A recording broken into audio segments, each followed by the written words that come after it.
제44장.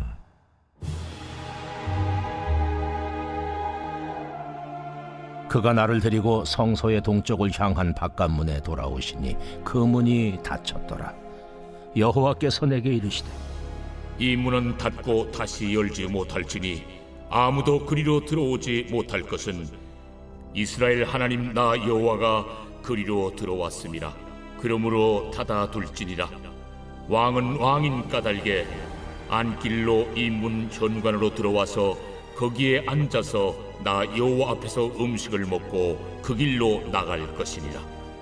그가 또 나를 데리고 북문을 통하여 성전 앞에 이르시기로 내가 보니 여호와의 영광이 여호와의 성전에 가득한지라. 내가 얼굴을 땅에 대고 엎드리니 여호와께서 내게 이르시되, 인자야, 너는 전심으로 주목하여 내가 네게 말하는 바 여호와의 성전의 모든 규례와 모든 율례를 귀로 듣고 또 성전의 입구와 성소의 출구를 전심으로 주목하고 너는 반역하는 자 곧 이스라엘 족속에게 이르기를, 주 여호와께서 이같이 말씀하시기를, 이스라엘 족속아, 너의 모든 가정한 일이 족하니라.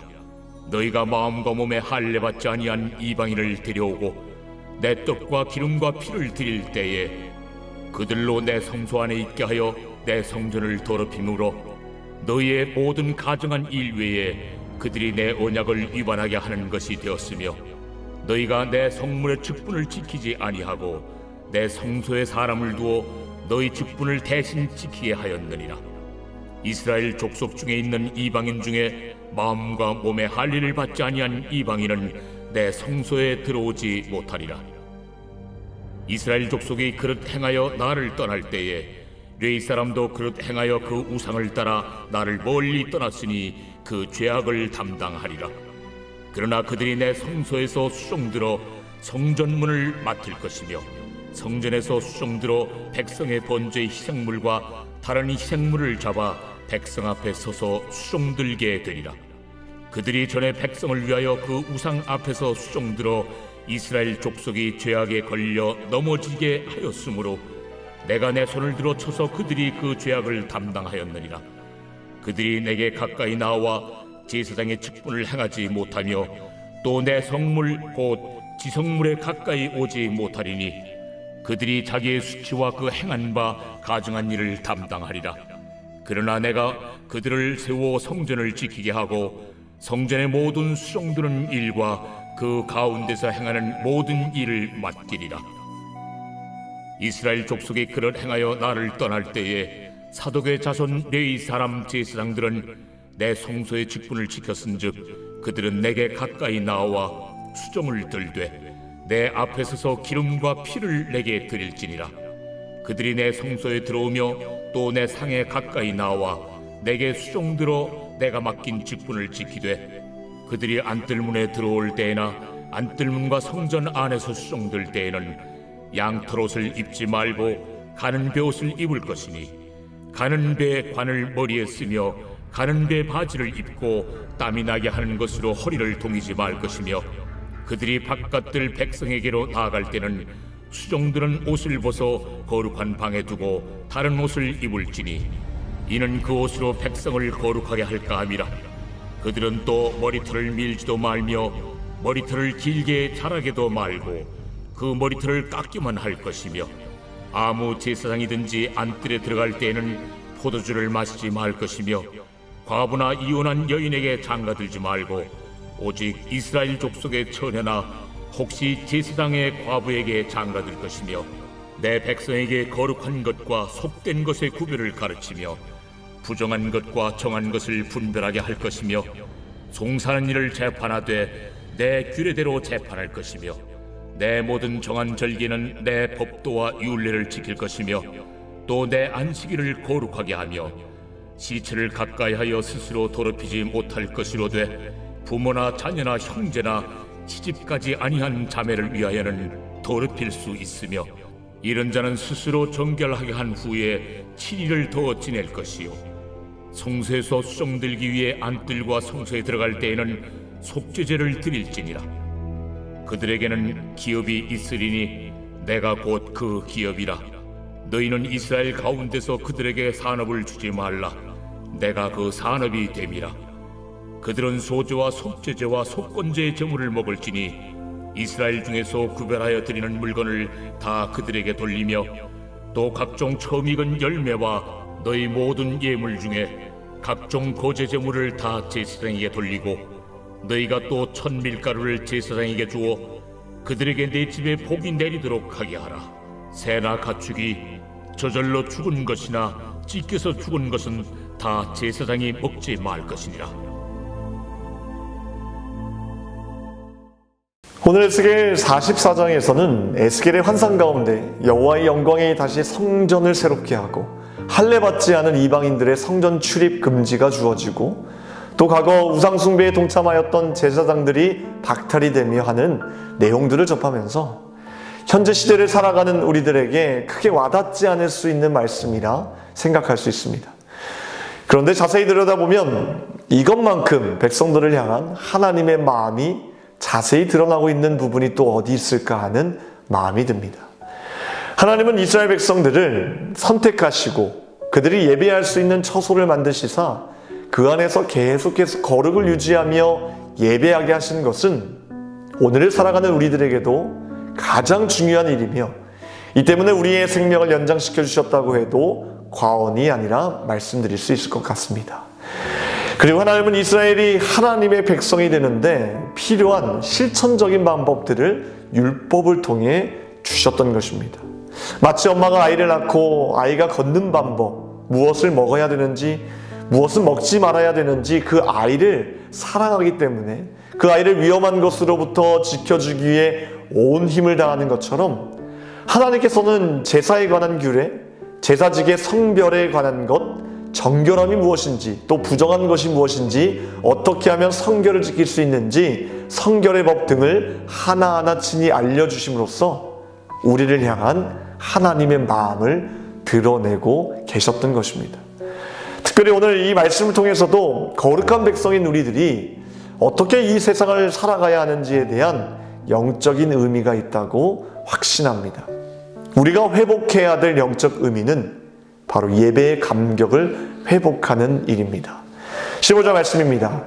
이스라엘 족속이 그릇 행하여 나를 떠날 때에 사독의 자손 레위 사람 제사장들은 내 성소의 직분을 지켰은즉 그들은 내게 가까이 나와 수종을 들되 내 앞에 서서 기름과 피를 내게 드릴지니라 주 여호와의 말씀이니라.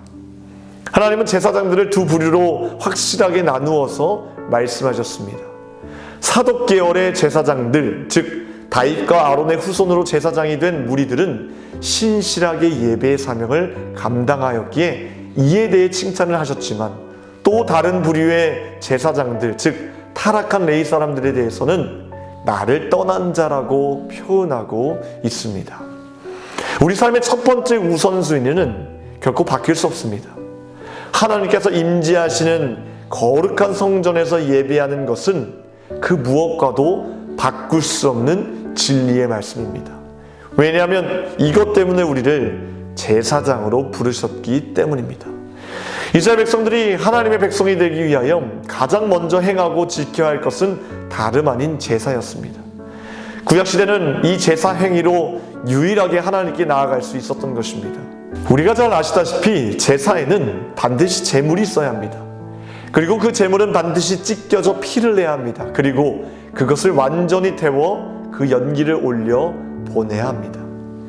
이 제사의 영적 의미는 나의 죄로 인해 내가 대신 찢겨야 하고 피 흘려야만 하는 죄의 대가가 필요한데 이 모든 죄의 대가를 누가 대신 감당하시겠다는 겁니까? 바로 어린 양 대신 예수님이셨습니다. 그분의 대속으로 말미암아 우리의 모든 죄가 깨끗하게 씻겨지는 놀라운 변화가 일어났던 것입니다. 우리가 드리는 예배가 바로 이러한 영적인 예배임을 기억해야 합니다. 죽을 수밖에 없었던 우리들이 또다시 세상 가운데 죄짓고 하나님 마음을 아프게 했지만 이 예배를 통해 또다시 용서하시고 다시는 죄를 기억지 아니하시는 하나님의 은혜로 새로워지는 것입니다.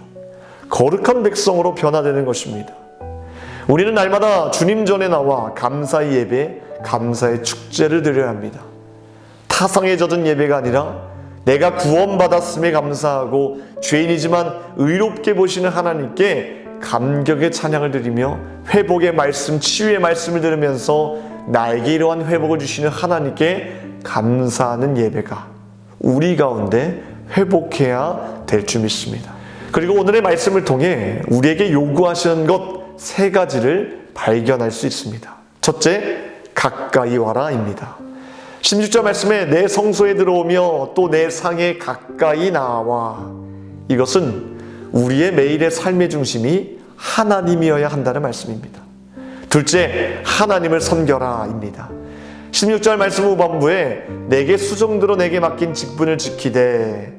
세상 사람들과 달리 하나님의 자녀로 구별된 성도들에게는 마땅히 섬겨야 할 책임과 의무가 있습니다. 이 책임과 의무로 하나님을 섬기는 일에 최선을 다할 때 우리의 존재 이유가 완성되는 것입니다. 셋째, 하나님 앞에 서라입니다. 16절 이하의 말씀을 보면 제사장들이 해야 될 일과 해서는 안 되는 일에 대한 언급이 자세하게 나와 있습니다. 포도주를 마시지 말 것, 시체를 만지지 말 것, 거룩한 것과 성된 것을 구별하고 가르칠 책임에 대해서 자세하게 언급하고 계십니다.